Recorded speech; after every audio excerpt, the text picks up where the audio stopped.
Entre los puntos auxiliares que se pueden tratar también para los problemas biomecánicos de la columna está la articulación de la cadera. Debemos recordar fundamentalmente que la articulación de la cadera es conocida como articulación pivote, porque a partir de ella constituye el eje donde el tronco va a flexionarse o va a extenderse. O lo mismo va a pasar con las piernas, va a haber una extensión o va a haber una flexión.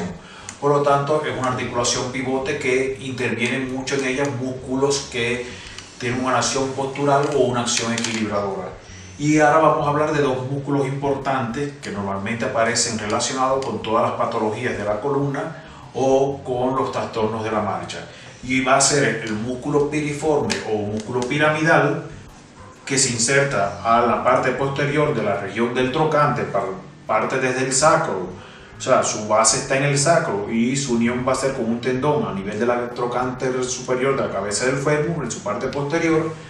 Y otro músculo potente que va a ser la fascia lata, que se extiende de la región de la meseta tibial por toda la cara lateral de la pierna hasta insertarse en la porción inferior del trocánter mayor de la cabeza del fémur.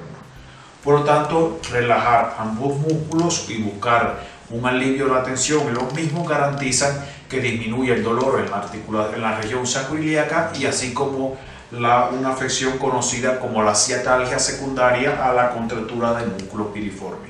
Para el músculo piriforme estaríamos buscando el trocánter mayor de la cabeza del fémur.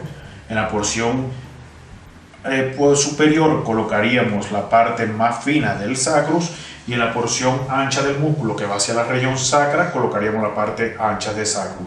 De tal forma que cuando la paciente queda acostada lateralmente sobre la camilla, él haga su acción terapéutica o acción de Alon en esta forma. Ya en el caso del músculo tensor de la fascia lata, buscaríamos igual la cabeza, el trocánter mayor de la cabeza del fémur.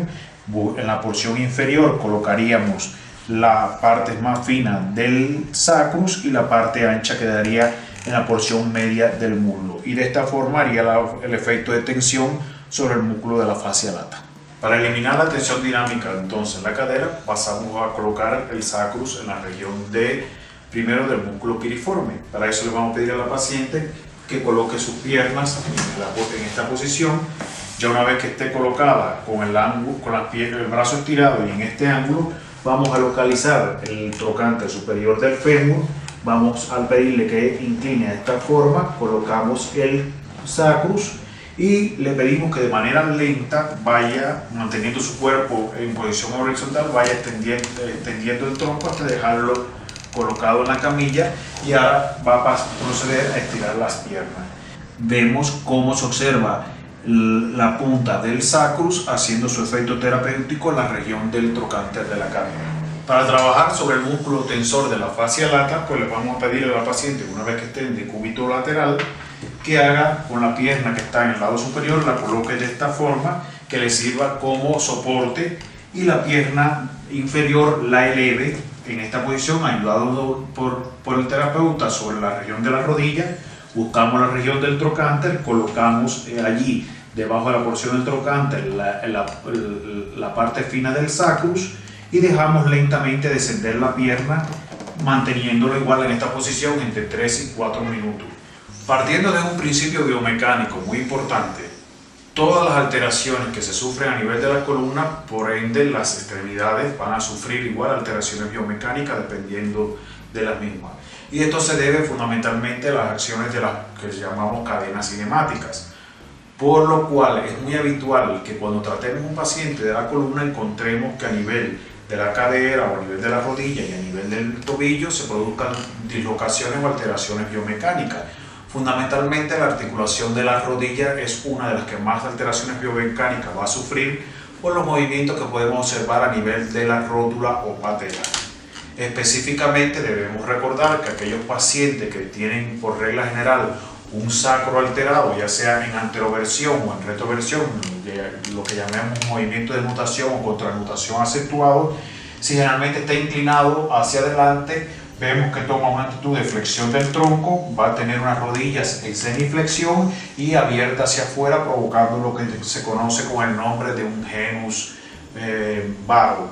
Si el paciente, por lo contrario, tiene una columna muy rectificada, vemos que va a tener una pelvis inclinada hacia adelante y las rodillas van a permanecer en extensión forzada, creando una especie de recurvato o una rotación de las mismas rótulas hacia la parte interna, por lo cual es muy importante para pasar a corregir también los trastornos a nivel de la rótula. ¿Cuáles van a ser las estructuras más importantes de la rodilla que vamos a trabajar? Allí van a estar los ligamentos laterales y los ligamentos cruzados y también el tendón infrapatelar, los cuales van a garantizar la estabilidad de la rodilla y a la vez el equilibrio y evitar que se produzca un desgaste o sobrecarga en uno de los dos meniscos internos.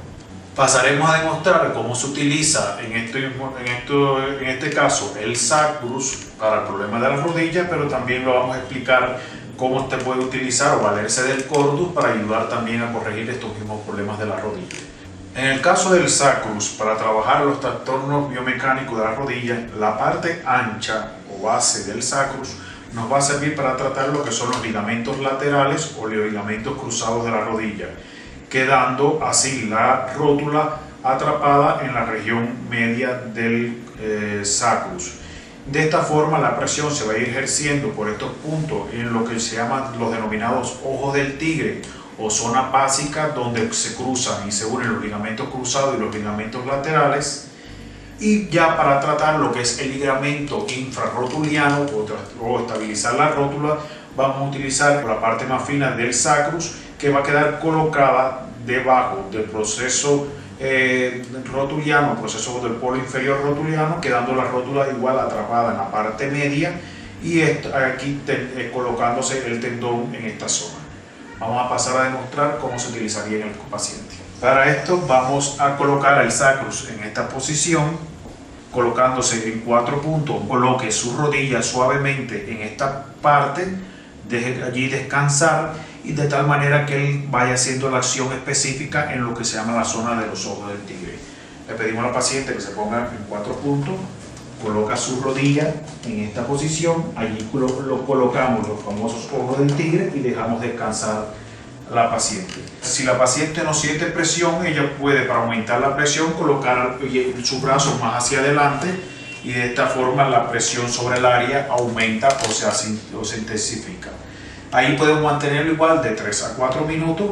Si vamos a trabajar ya para el tendón infrarrotuliano, de igual forma vamos a colocar en esta posición. Lo único que le vamos a pedir a la paciente es que su rótula o la parte central quede en esta área para que esto quede debajo en el tendón infrarrotuliano. Igual parte de la posición del perrito, colocamos aquí, buscamos la posición del tendón y dejamos colocado de esta forma el sacrus.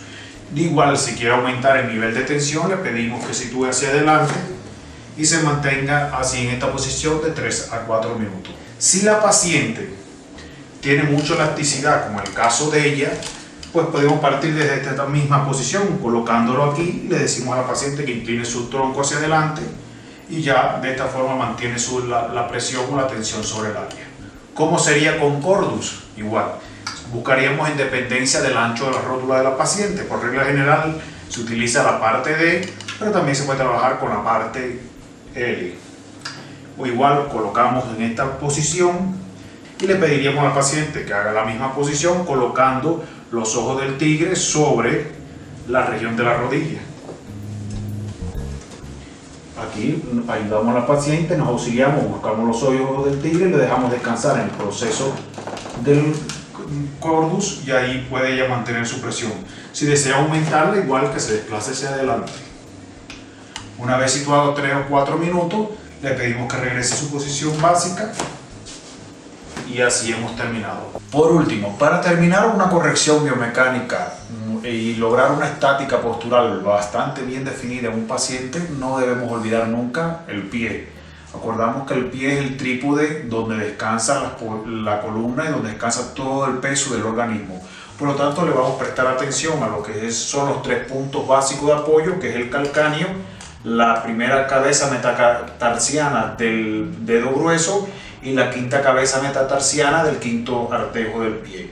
Por ende, a la hora de colocar sacrus, vamos a buscar que los puntos de apoyo de este sacro, que es la parte más fina coincida con el hueso calcáneo, mientras que la porción de la base del sacro coincida con la quinta y la primera cabeza de los metatarsianos del pie. ¿Qué va a garantizar esto? Que el músculo de la fascia lata se relaje y por acción refleja lo que son los músculos tensores del arco longitudinal del pie, como es el tibial anterior, los músculos peroneos y el tibial posterior, logren una estabilidad del pie y de esta forma por acción refleja se produzca una corrección de la posición del sacro y del resto de los huesos que conforman la columna. Por ende, ¿cómo quedaría colocado sacro? Si vemos en esto, buscaríamos el proceso protuberancial del calcáneo donde se inserta la fascia lata y vemos que sacro va a coincidir con la quinta cabeza del primer metatarsiano y con la cabeza del quinto metatarsiano. De esta forma se iría haciendo la presión y se iría adecuando toda la dinámica de los músculos, tanto intrínsecos como los músculos extrínsecos del pie. Para hacer el efecto terapéutico vamos a colocar sacrus de acuerdo a las dimensiones del pie. Vamos a colocar a nivel de los metatarsos la porción base y a nivel del calcáneo la porción del ápice de sacrus. Recordar que por regla general, pues en las personas el tamaño del pie lo que va a influir va a ser la distancia que existe entre los metatarsos y los dedos, no así entre el metatarso y la región del calcáneo, donde la diferencia va a ser muy poca. Para entonces le vamos a pedir al paciente que coloque primeramente el apoyo en la región metatarsiana y luego deje caer despacio el talón sobre la región distal del sacro. Y así el mismo paciente va a ir graduando con una pierna en posición de 90 grados, va a ir graduando la presión que va a ejercer a nivel del sacro. Se mantiene igual en un rango de 3 a 4 minutos y una vez terminado se va a retirar el sacrus y se le pide a la paciente que realice ejercicio de flexión y extensión del pie.